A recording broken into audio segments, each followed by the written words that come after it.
भजन जितनी का कराई तो मन तो राग नहीं कराया भाई। लेकिन कोई बात नहीं, किसी कवि ने एक दोहे के अंदर बड़े ही प्यारे सुंदर शब्दों को लिखा और सुनिएगा कहा कि भक्त बनो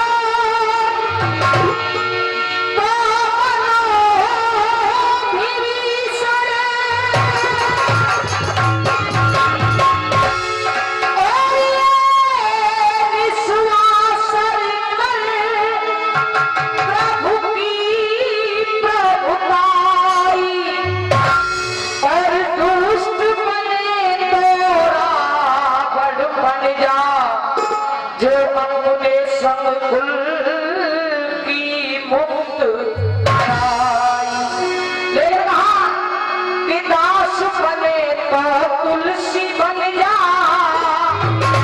और प्रेम करे तो भी आई और कहीं महावीर सुनो हर भक्तों राम भजन कर राम आई।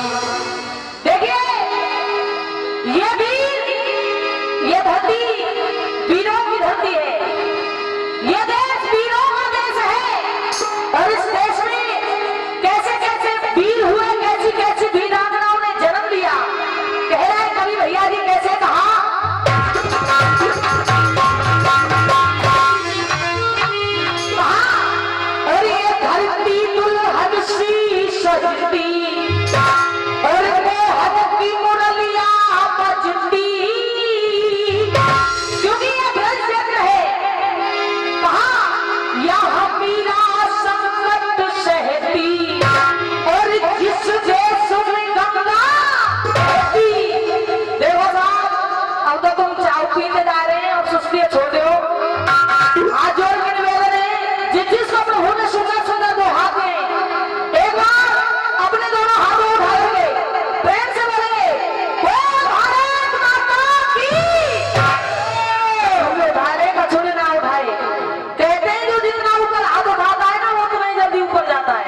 ध्यान में प्रसंग की बदला ये रहा। मेरा प्रसंग उस समय का है सज्जनों, जिस समय भगवान शंकर ने कामदेव को भस्म कर दिया। कामदेव की पत्नी रति भगवान शंकर के पास में आई और कहने लगी कि प्रभु मैं बिना पति के इस संसार में कैसे जीऊंगी। आहा सज्जनों, भगवान शंकर रति को एक वरदान देते हैं, कहा कि शंबरासुर की करो चाकरी। कहा रति सुन, अरे शंबरासुर की करो चाकरी। और शंकर बोले वाणी है, अरे प्रद्युम्न नाम काम का होगा जन्मे रुक्मण वाणी है। सो शिशु रूप में तोय मिलेगा, शिशु रूप में तोय मिलेगा। और तू धैर्य हृदय में धरियो और जाको पालन पोषण करियो। आहा सजनो, आज रति शंबरासुर के यहाँ पहुंच गई, लेकिन शंबरासुर को पहले पता था कि मेरे मारने वाला भगवान कृष्ण का पुत्र प्रद्युम्न होगा। जैसे ही शंबरासुर को पता लगा कि प्रद्युम्न का जन्म हो गया, आज देखिए शंबरासुर करता क्या है भैया जी। कहा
कि